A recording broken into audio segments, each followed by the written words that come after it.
Hello everyone, hope you're doing alright, I hope you're keeping safe and I hope you're keeping sane and I hope you're enjoying this nice spell of weather we're finally having. I hope you're enjoying this summer. I'm going to talk today about rewards.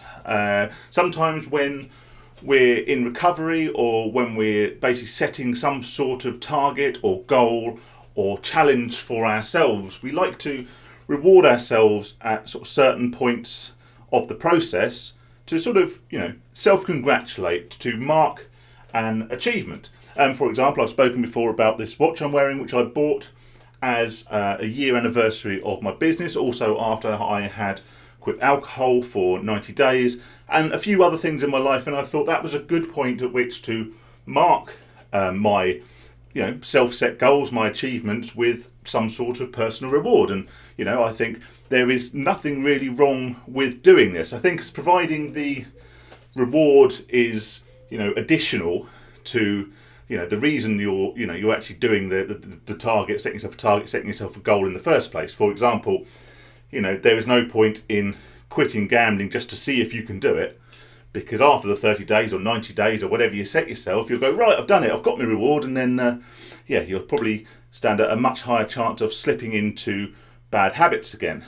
But one of the strangest things that I've come across, not only in my previous attempts at gambling abstinence, gambling recovery, if you will, but also amongst other people that I've spoken to, both in my personal life and some of you guys that have kindly messaged me or left comments or whatever, is the idea of rewarding yourself with gambling.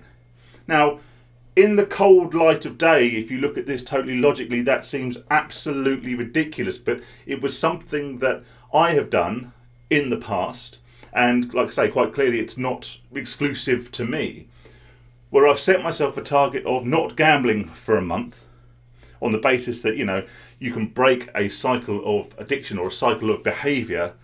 Some say 30 days, some say 60 days, some say 90 days, but there is generally agreed upon points at which you can break a cycle of behaviour or addictive behaviour. And I would say, right, okay, well, if I can do 30 days, then that will mean that, I'm not an addict.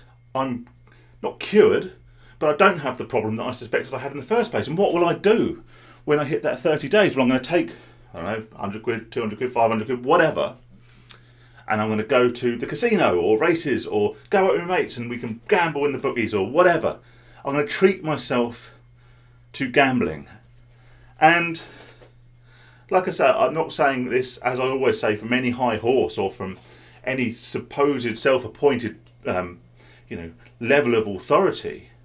I'm saying this as someone who now retrospectively looks back at this that I was doing 3 years ago or whatever, and just can see now how absolutely absurd of a concept that was.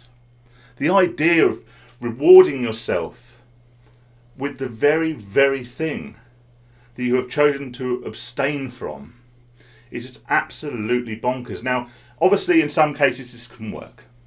If you're doing, Stoptober or whatever the drinking one is, if you don't have a problem with alcohol, but you're just doing it for a bit of a health kick or whatever, then yeah, if you want to plan a big sesh at the end of your 30 days, then I guess there's some sort of logic and reward and satisfaction from doing that. But if you are doing a period of abstinence, or you're trying to abstain for any either arbitrary length of time or indefinitely, setting markers at which you will allow yourself to re-engage with that harmful behaviour is absolutely obscene.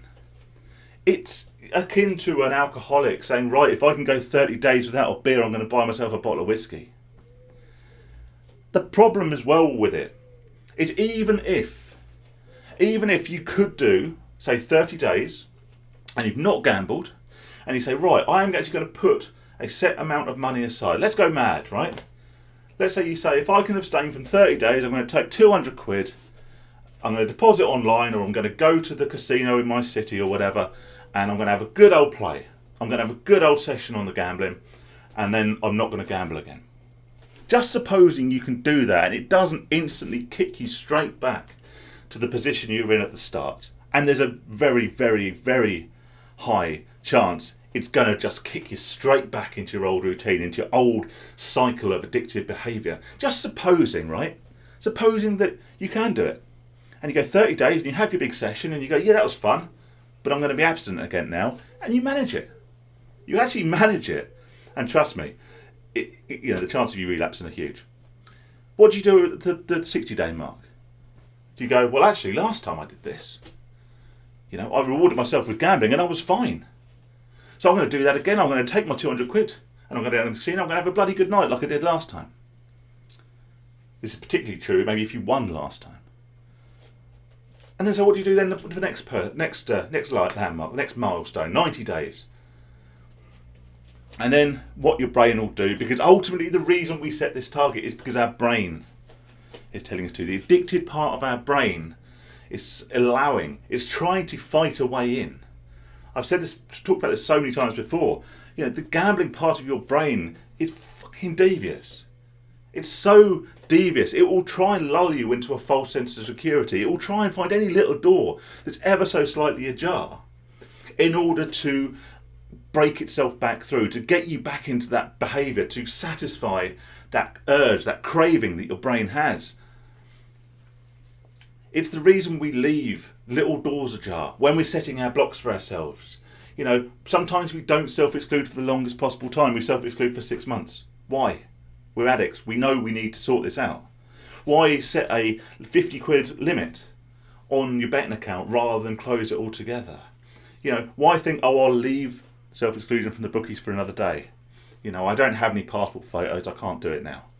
We leave these little doors ajar, and that's the addicted part of your brain saying, I want a way back in. And by setting ourselves these goals and by rewarding ourselves with the very behaviour that has caused us so much pain, so many problems in our lives, and we're using this as a reward mechanism for the very thing we're trying to create. It's insane, but it's so typical of addicted behaviour because we are constantly looking for the next gamble, when we are constantly allowing these little open doors, these little chinks of light where we can go and at some point in the future we can gamble. So if we do get back into this behaviour, maybe our 30-day casino session, our 60-day casino session won't end in absolute catastrophe like so many have.